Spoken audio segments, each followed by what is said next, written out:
महाराज, आपने और ऋषि निर्वाण ने ये बात हमसे 18 साल तक छुपा कर रखी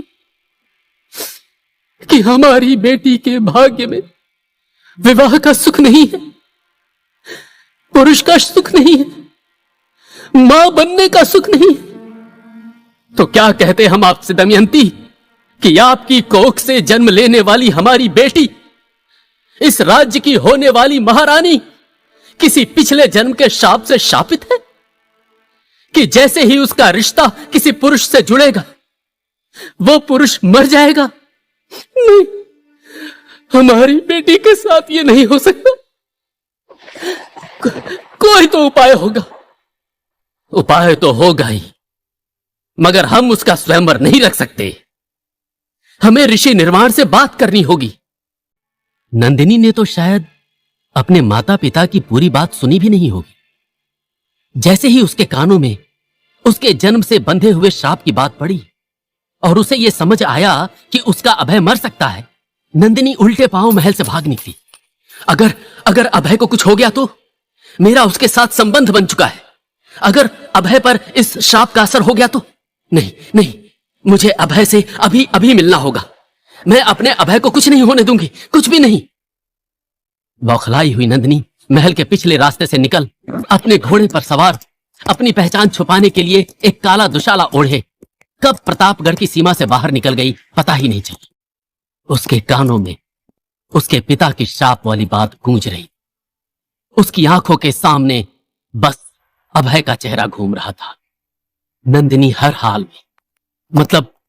हाल में अभय तक पहुंचना चाहती थी।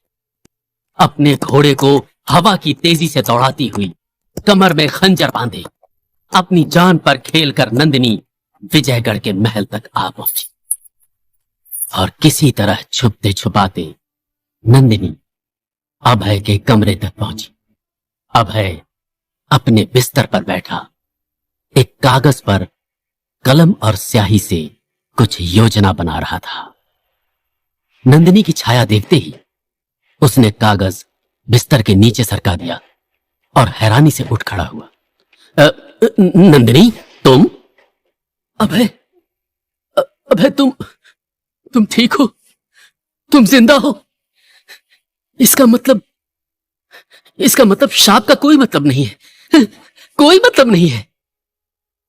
नंदिनी, हां, मैं जिंदा हूं और मेरी मृत्यु क्यों होगी? तुम क्या कह रही हो? कौन सा श्राप? और तुमने राज्य की सीमा लांघकर मुझ तक आने का खतरा क्यों मोल लिया? तुम्हें इसी वक्त यहां से जाना होगा। तुम मुझसे विवाह करोगी? क्या? मैंने फैसला कर लिया है अभय। मैं तुमसे प्रेम करती हूं। मेरा तुमसे संबंध बन चुका है। पिताजी और मां किसी शाप के भय से भयभीत हैं, इसलिए मुझे यह कदम उठाना ही होगा। हम विवाह करने के बाद अपने परिवारों को बता देंगे। तुम अपने राज्य के युवराज हो और मैं अपने राज्य की युवरानी। हमारा विवाह सबको स्वीकार करना ही होगा। कल सुबह लाल पहाड़ी के देवी मंदिर में तुम मेरा इंतजार करना।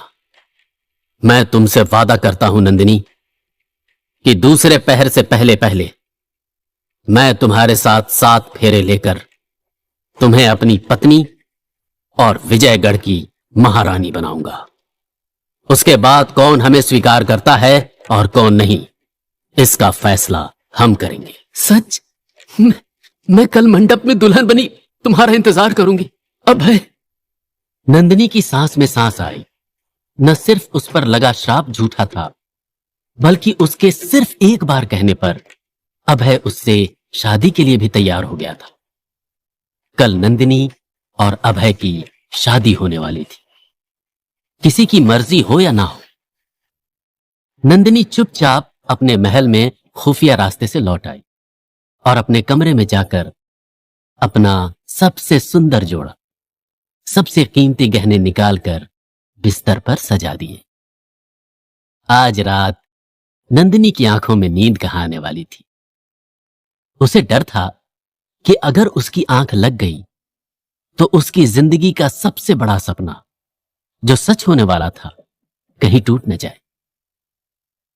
रात बीती और सुबह की पहली किरण के साथ नंदिनी किसी के उठने से पहले दुल्हन के जोड़े में लिपटी हीरे जवाहरात से सजी महल से निकलकर लाल पहाड़ी के देवी के मंदिर जा पहुंची। नंदिनी के आदेश पर वहां मंडप सजाया जा चुका था। दूसरे राज्य से पंडित बुलाए जा चुके थे।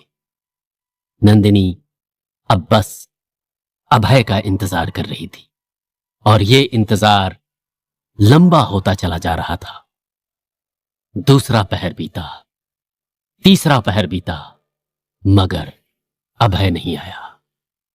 नंदिनी पहले तो बौखलाई, फिर तिलमिलाई कि आखिर अभय क्यों नहीं आया। कहीं कहीं कहीं उसे सच में कुछ हो तो नहीं गया। नंदिनी को क्या पता था कि उसकी आंखों पर पड़ी अभय के प्यार की पट्टी उठने वाली थी। उसे क्या पता था कि जहां एक तरफ वो दुल्हन के सुर्खलाल जोड़े में अभय का इंतजार कर रही थी, उसका होने वाला दूल्हा उसके जीवन में तूफान ला चुका था। अचानक नंदिनी को घोड़े की ताप सुनाई दी। उसने आंख उठाकर देखा तो उसे अपने आंखों पर यकीन नहीं हुआ। रतन सिंह, प्रतापगढ़ के सेनापति और महाराज अग्रसेन के मुंह बोले भाई, खून से लथपथ किसी तरह घोड़े को संभालते हुए नंदिनी के सामने आ गिरे। रतन सिंह, ये सब कैसे हो गया? राजकुमारी, प्रतापगढ़ पर विजयगढ़ के राजकुमार अभ्यंतर ने हमला बोल दिया है। पूरे राज्य को तहस नहस कर दिया है और महल पर कब्जा। राजन और महारानी को पिताजी और मां को क्या? रतन सिंह, रतन सिंह, रतन सिंह! नंदिनी का चीखना चिल्लाना बेकार था।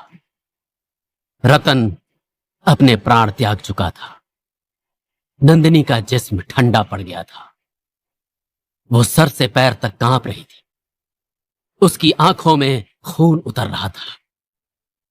अभय, जिसे आज वो अपना पति बनाने जा रही थी, उसने उसकी ही पीठ में छुरा घोंपकर उसके राज्य पर, उसकी प्रजा पर, उसके मां बाप पर हमला कर दिया था। गुस्से में लाल नंदिनी ने शादी का दुपट्टा और गहने खींचकर अग्निकुंड में फेंक दिए। रतन सिंह की तलवार उठाई और उसी के घोड़े पर सवार होकर महल की ओर भाग। अभेंद्र, इतना बड़ा विश्वासघात! मैं तुम्हें मौत के घाट उतारने आ रही हूं। अभेंद्र के प्रेम में पड़ी नंदिनी ने वहीं दम तोड़ दिया था। जो राजकुमारी अब अपने महल और राज्य की तरफ जा रही थी, वो एक योद्धा थी, एक वीरांगना। मगर कहीं बहुत देर तो नहीं हो चुकी थी।